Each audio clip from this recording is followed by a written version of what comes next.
خاموشی پر مصیبت کا علاج ہے، لیکن ظلم کے خلاف آواز اٹھانا بہترین عمل ہے۔ جو شخص نرمی سے محروم کر دیا گیا وہ بھلائی سے محروم کر دیا گیا۔ جو حق بات کہنے سے باز رہتا ہے وہ گنگا شیطان ہے۔ سوچنے والے کی دنیا والوں کی سوچ سے الگ ہے۔ زیادہ بولنے والا انسان مجبور ہوتا ہے کہ وہ سچ اور جھوٹ کو ملا کر بولے۔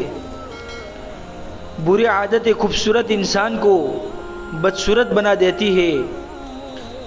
مصیبت کے وقت صبر نہ کرنا مصیبت سے زیادہ بڑی مصیبت ہے۔ پاؤں پھسل جائے تو پھسل جائے، مگر زبان کو نہ پھسلنے دو۔ کبھی انسان پر مر رہا ہوتا ہے اور کبھی انسان کو مار رہا ہوتا ہے۔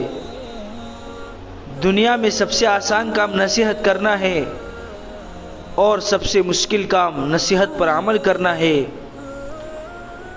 جو چیز انسان کو سب سے زیادہ جنت میں لے جانے والی ہے وہ تقوی اور اچھے اخلاق ہے۔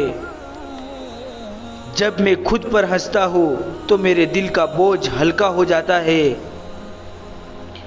برتاؤ ایک آئینہ ہے جس میں ہر آدمی اپنی تصویر دیکھ سکتا ہے۔ اصل افسوس تو یہ ہے جنت میں اتنی جگہ ہونے کے باوجود انسان جہنم میں چلا جائے۔ اگر روزی عقل سے حاصل کی جاتی تو دنیا کے تمام بے وقوف بھوکے مر جاتے۔ جب تم کسی پر احسان کرو تو اسے چھپاؤ، اور اگر کوئی تم پر احسان کرے تو اسے پھیلاؤ۔ جو زیادہ ہنستا ہے اس کا رعب کم ہو جاتا ہے۔ جو شخص اپنا راز چھپاتا ہے وہ اپنا اختیار اپنے ہاتھ میں رکھتا ہے۔ انسان کا ماضی چاہے کتنے ہی گناہوں سے بھرا ہوا ہو، اس کا مستقبل ابھی بالکل پاک ہے۔ بے شک اللہ توبہ کو پسند کرتا ہے۔ جو انسان اپنے آپ سے راضی رہتا ہے اس پر ناراض ہونے والے لوگ بڑھ جاتے ہیں۔